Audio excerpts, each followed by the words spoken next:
Es que la creencia en fantasmas es universal. Totalmente. Encontramos ejemplos en culturas antiquísimas, como la sumeria o la egipcia, Sí. y luego resurge con fuerza en el siglo XIX. Es curioso. Es como si los fantasmas fueran un reflejo de nuestra propia historia, ¿no? Puede ser, puede ser.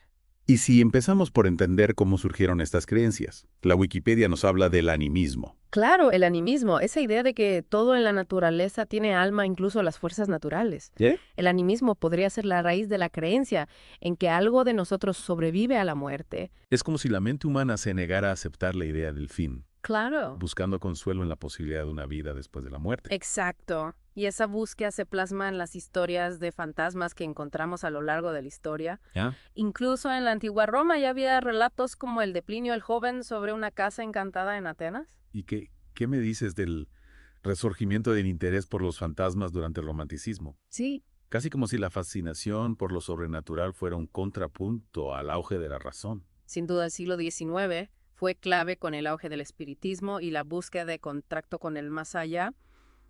Más allá de las épocas, lo que me resulta curioso es la variedad de fantasmas que existen. Totalmente. La Wikipedia, basándose en la obra de J.M. Tyrrell, habla de 4 tipos principales, Ajá. clasificados por su comportamiento. Interesante. Tenemos a los que podríamos llamar fantasmas de la casa, Sí. los que aparecen justo después de la muerte, Ajá. los que se manifiestan en momentos de crisis. Y los que son inducidos, casi como si se pudiera controlar su aparición. Pero el Ebro añade 4 tipos más, ¿no? Sí. Y aquí es donde se pone interesante. Tenemos las almas en pena, que no pueden descansar. Las almas errantes, que parecen elegir quedarse entre nosotros. Las almas residuales, que son como ecos del pasado. Y las almas mensajeras, que regresan para comunicarse con los vivos. Es fascinante cómo estas categorías intentan sistematizar algo tan intangible como la experiencia con fantasmas. Es cierto. Y no podemos olvidar que todo esto tiene un impacto en la sociedad, más allá de las creencias individuales. Claro. Las historias de fantasmas inspiran libros, películas, incluso rutas turísticas. Claro, y eso puede generar un debate interesante. Sí. Por un lado hay un interés genuino por lo paranormal. Sí. Pero por otro también existe la posibilidad de explotar el tema, creando falsos fantasmas o exagerando las historias. Totalmente. Claro. De acuerdo. Y en medio de todo este debate, ¿qué nos dice la ciencia? Buena pregunta. La parapsicología intenta estudiar los fenómenos paranormales de forma rigurosa, Sí. pero sin resultados concluyentes. Exacto. Tenemos, por ejemplo, a Frederick W. H. Myers, que creía que los fantasmas eran energía personal que perduraba tras la muerte. Ajá. O a Henry Gerson, cuyas investigaciones sugieren que la sensación de una presencia fantasmal podría ser un fenómeno neurológico, Sí. pero nada definitivo. Al final, la ciencia no ha podido confirmar ni desmentir la existencia de los fantasmas. Y mientras tanto, las historias, las experiencias y las preguntas siguen ahí. Claro. Y eso nos lleva a un punto crucial. ¿Cuál? ¿Qué explicaciones alternativas existen para los fenómenos que se atribuyen a los fantasmas? Precisamente, hay quienes apuntan a factores ambientales como los infrasonidos o incluso a ilusiones ópticas que podrían distorsionar la percepción. Es posible. Claro. Sin olvidar las explicaciones psicológicas. Hay trastornos que pueden provocar alucinaciones como la parálisis del sueño o la esquizofrenia. Sí. Podría ser que lo que algunos perciben como fantasmas sea en realidad un fenómeno de la mente. Es una posibilidad que no podemos descartar.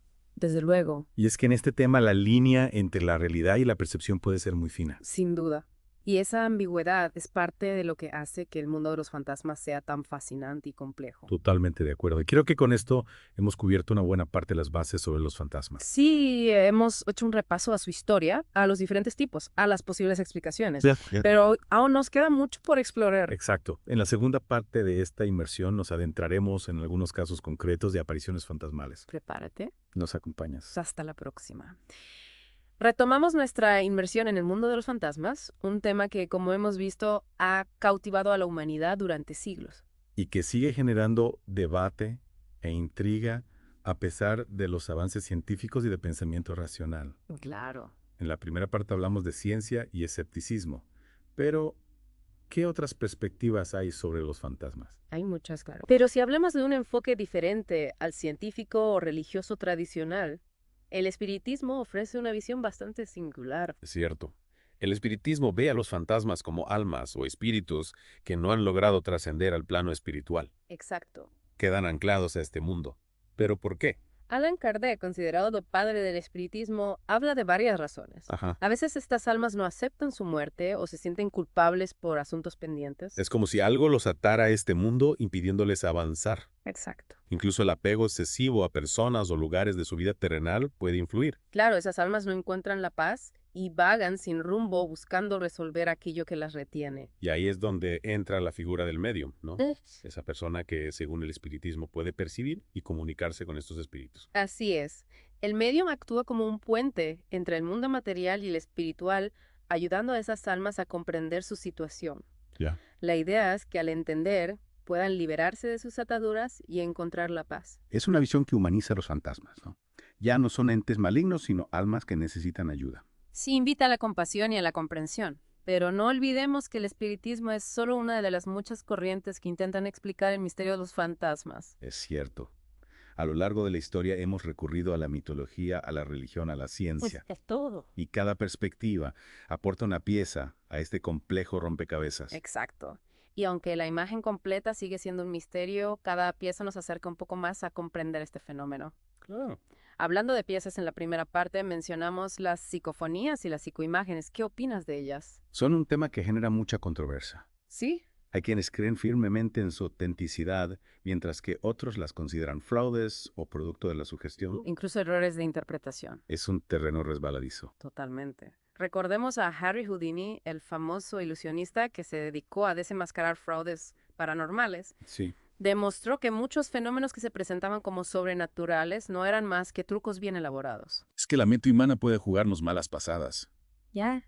A veces vemos o escuchamos lo que queremos ver o escuchar, especialmente si estamos predispuestos a creer. Y en el caso de los fantasmas, la predisposición a creer puede ser muy fuerte, ya que se relaciona con nuestros miedos, nuestras creencias y nuestro deseo de trascender la muerte. Claro, queremos creer que hay algo más allá, que la muerte no es el final. Exacto. Pero volviendo a las psicofonías y psicoimágenes, la falta de evidencia científica sólida que respalde su autenticidad sigue siendo un problema. Totalmente de acuerdo. La ciencia no ha podido confirmar que estas grabaciones e imágenes realmente capturen la presencia de fantasmas. Ya.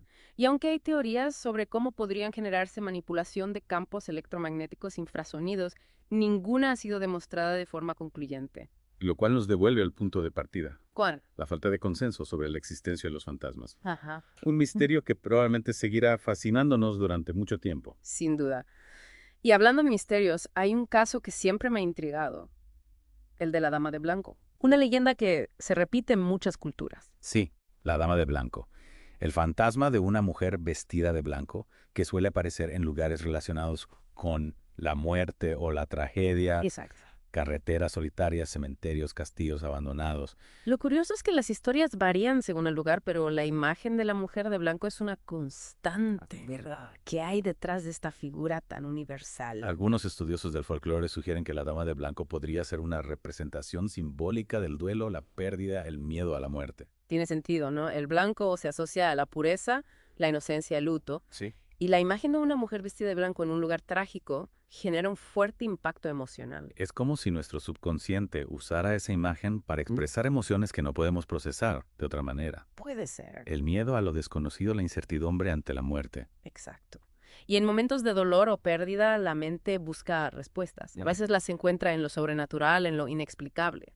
Y así nacen las leyendas. Claro. Historias que se transmiten de generación en generación, alimentando la fascinación por lo misterioso y lo desconocido. La Dama de Blanco es solo un ejemplo de la multitud de leyendas e historias que se han tejido alrededor del mundo de los fantasmas. Y cada una de estas historias nos habla de los miedos, las creencias y las inquietudes de la humanidad a lo largo de la historia. Nos muestran cómo, a pesar de los avances del conocimiento y la razón, seguimos buscando respuestas a las preguntas que nos confrontan con lo inexplicable, con lo que está más allá de nuestra comprensión.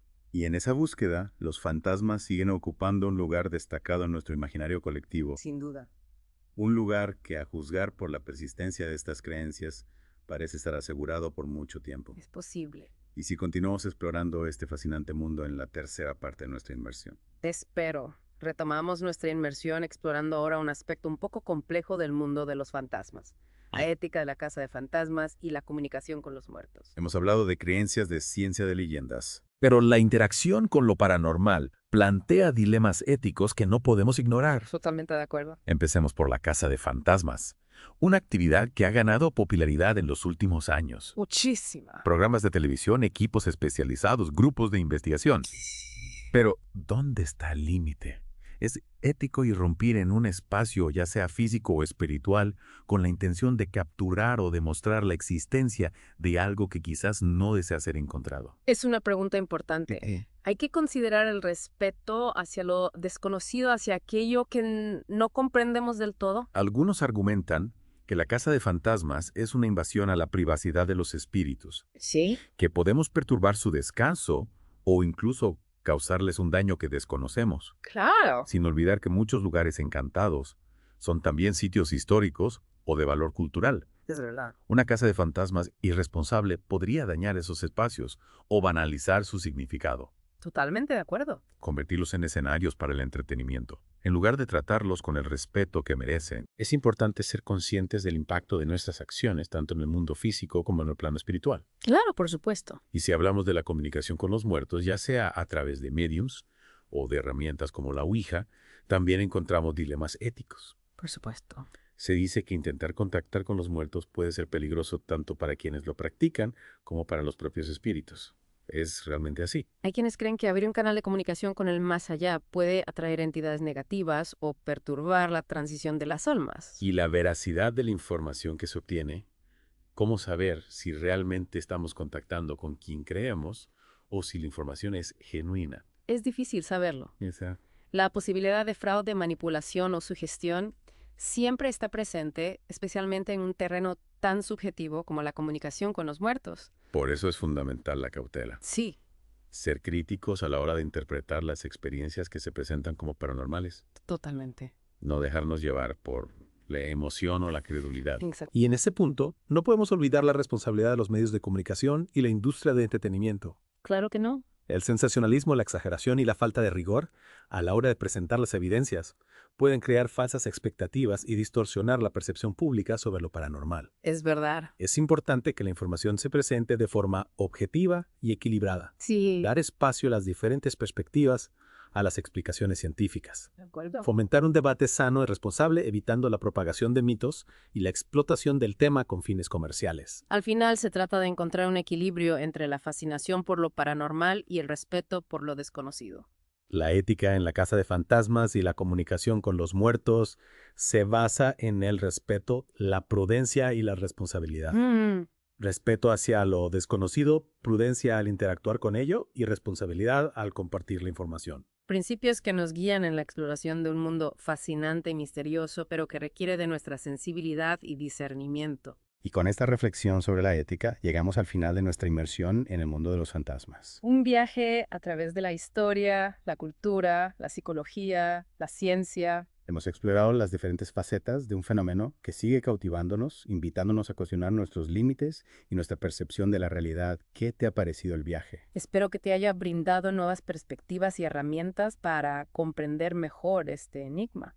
Sí. Te invitamos a seguir explorando, investigando, reflexionando. Siempre por una mente abierta y un espíritu crítico. Porque a veces las respuestas más valiosas no se encuentran en lo que vemos, sino en las preguntas